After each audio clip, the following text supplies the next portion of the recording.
Friends, now I will discuss defects in non-stoichiometric compounds. What are stoichiometric compounds and non-stoichiometric compounds? Stoichiometric compound in which cation and anion जो है they have equal ratio, but non-stoichiometric compounds में equal ratio नहीं होगा. Suppose cation है आपका, cation anion ratio stoichiometric में equal होता है. Suppose ये इसका 100 है, ये भी 100 है. Suppose ये 6 है, suppose ये भी 6 होगा. बट नॉन स्टिशोमेट्रिक कंपाउंड्स में सपोज कैटायन जो है 100 और यहाँ कितना आ जाएगा 99 पॉइंट समथिंग आ जाए, 99 आ जाए, मतलब दोनों का रेशियो इक्वल नहीं होता. तो अब now defects in non stoichiometric compounds में, नॉन स्टिशोमेट्रिक कंपाउंड्स में 2 टाइप्स का डिफेक्ट्स है, मेटल एक्सेस डिफेक्ट और metal deficient defect. Metal excess defect का मतलब क्या हो गया? मेटल मीन्स कैटायन, कैटायन क्या हो गए? एक्सेस में हो गए. और मेटल डेफिशिएंट मीन्स कैटायन जो होंगे क्या हो जाएंगे? उनकी कमी हो जाएगी. तो first I will discuss metal excess defect. Metal excess defect means excess of cation. Metal excess defect is 2 types: anion vacancy and presence of extra cation in interstitial site. cation कैसे एक्सेस में होंगे? या तो A9 वहाँ से चला जाए, यानी कि कैटायन एनाइन इक्वल रेशियो में है और एनाइन अपनी जगह से चला गया, तो नेचुरल बात है कैटायन क्या हो जाएंगे? एक्सेस में हो जाएंगे, तो एनाइन वैकेंसी. दूसरा प्रेजेंस ऑफ एक्स्ट्रा कैटायन, या तो फिर कोई कैटायन जो है वो इंटरस्टिशियल साइड पे आ जाए, तब कैटायन एक्स्ट्रा हो सकते हैं. तो अब सपोज फर्स्ट उसमें देखे चलते हैं कि एनायन वैकेंसी में. एनायन वैकेंसी में मैं आपको एक्सप्लेन कर रही हूँ कि एनायन वैकेंसी कैसी है. अब सपोज NaCl का क्रिस्टल लिया, मैंने यहाँ पर बनाया Na positive, Cl negative, Na positive, Cl negative, again Cl negative, Na positive, Cl negative, Na positive, again Na positive, Cl negative, Na positive, Cl negative. अगर आप इसमें देखो कि जो डिफेक्ट्स है नॉन स्टिशोमेट्रिक कंपाउंड्स में, इसमें एक चीज़ है कि कैटायन एनायन या वैकेंसी जो भी क्रिएट होती जा रही है, बट इसमें जो पूरा न्यूट्रलिटी होती है वो मेंटेन रहती है, मतलब जितना चार्ज है वो बैलेंस रहेगा. ये चीज़ ध्यान में रखनी है. अब यहाँ देखो 1 2 3 4 5 6, हमारे कैटायन कितने हैं? 6. और एनाइन कितने हो गए कैटायंस, यानी Na पॉजिटिव जो है वो 6 हैं. अब एनाइन को चेक करो, 1 2 3 4 5 6, एनाइन आर ऑल्सो 6, यानी एनाइन नेगेटिव चार्ज वो भी 6 है. तो ये तो स्टिशोमेट्रिक है. अब नॉन स्टिशोमेट्रिक वाली कंडीशन कैसे आती है? अब सपोज हमने NaCl का क्रिस्टल है, इसमें हमने सोडियम वेपर को पास कराया. सपोज ये हमारी सोडियम वेपर जा रही है, यहाँ हमने क्या लिया?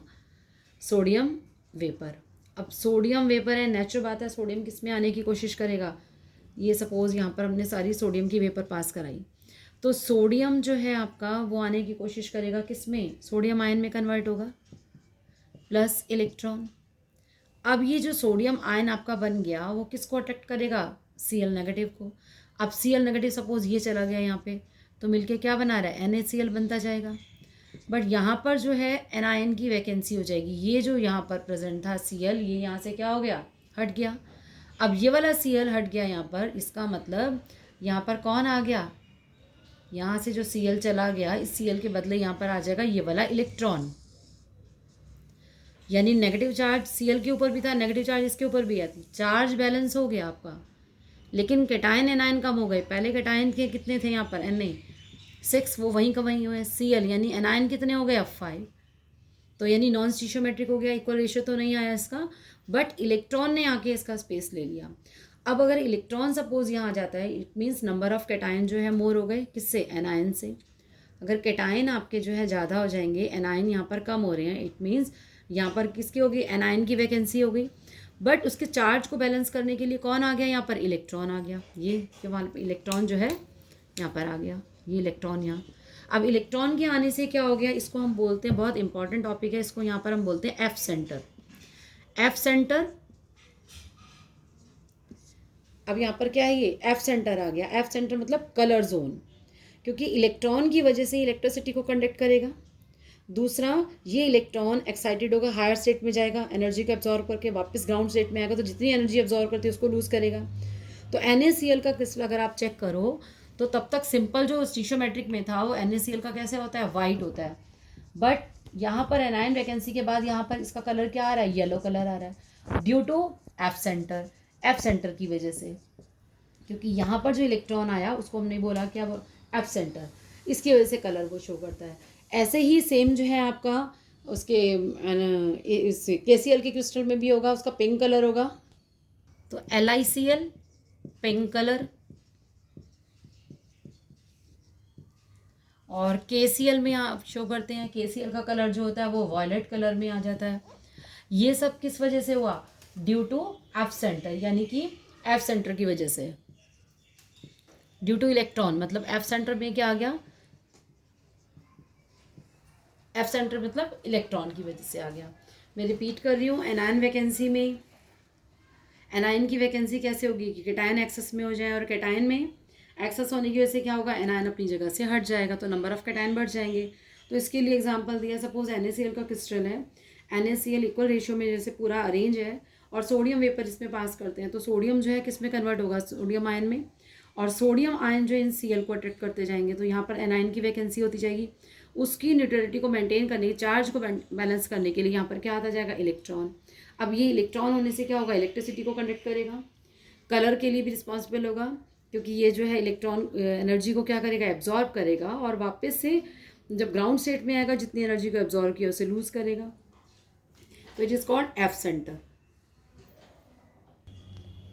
The next is presence of extra cation in interstitial site.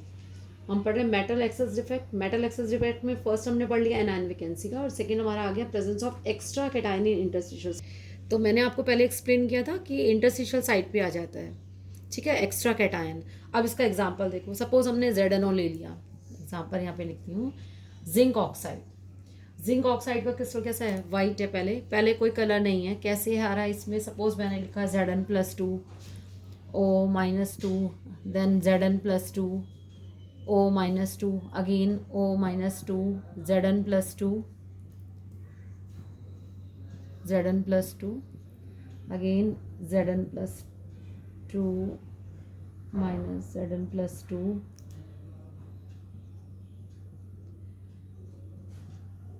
इस टाइप से आपने पूरा, सपोज ये अरेंज है।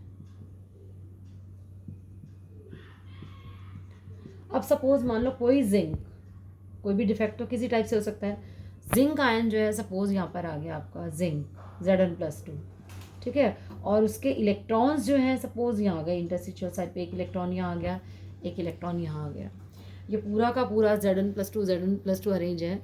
सपोज कैटायन यहाँ पर एक्स्ट्रा हो गया, उसको बैलेंस करने के लिए जो इनके इलेक्ट्रॉन्स है, क्योंकि अगर जिंक आयन जो ऐसा हो गया तो प्लस क्या हो गया? 2 इलेक्ट्रॉन। अगर ये पूरा ब्रेक होगा तो ये हो जाएगा Zn+2 electron and half O2 कर लेते हैं हम इसको, ठीक है, अगर आप इसको ब्रेक करते हो तो मेन जो है 2 इलेक्ट्रॉन्स यहाँ पर आ गए, किस पे? इंटरस्टिशियल साइड पे। और कैटायन का साइज कैसा होता है? छोटा, तो वो भी कहाँ पर आ गया? इंटरस्टिशियल साइड पे आ गया। तो देखो पूरा का पूरा इलेक्ट्रिकल न्यूट्रलिटी यानी मेंटेन है, बट कैटायन क्या हो गए? यहाँ पर एक्सेस में आ गए, presence of extra cation in interstitial side पे आ गए। तो इन इलेक्ट्रॉन की वजह से ये इलेक्ट्रिसिटी को कंडक्ट करेगा, जो कलर के रिस्पॉन्सिबल होगा। तो जिंक ऑक्साइड का कलर जो है येलो क्यों होता है? येलो कलर इसी वजह से आता है, इनके इलेक्ट्रॉन्स की वजह से। तो इसका एग्जांपल में आप जिंक ऑक्साइड को एक्सप्लेन कर सकते हो। तो आपके मेटल एक्सेस डिफेक्ट में आपने पढ़ लिया एनायन वैकेंसी और presence of extra cation in interstitial site. इसमें आपने NaCl का एग्जांपल, लिथियम क्लोराइड, KCl, कोई भी एग्जांपल से एक्सप्लेन कर सकते हो। और इसमें presence of extra cation interstitial side में आप जिंक ऑक्साइड का एग्जांपल ले सकते हो कि जिंक ऑक्साइड और ये Zn+2 O-2 Zn+2 O- पूरी तरह से अरेंज है स्टीशियोमेट्रिक ऑर्डर में। बट अब अगर आप चेक करोगे तो यहाँ पर जिंक आयन यानी कैटायन क्या हो जाएंगे? एक्सेस में हो गए। तो ये आपकी पूरी रिएक्शन हो जाती है जिस तरह से ब्रेक हो रहा है, और दोनों इलेक्ट्रॉन में इलेक्ट्रॉन यहाँ आ गया, एक इलेक्ट्रॉन यहाँ आ गया, किसी भी इंटरस्टिशियल साइड पे आ जाता है। तो ये इलेक्ट्रिकल कंडक्टिविटी को करता है, बट चार्ज कैसा रहता है? बैलेंस रहता है।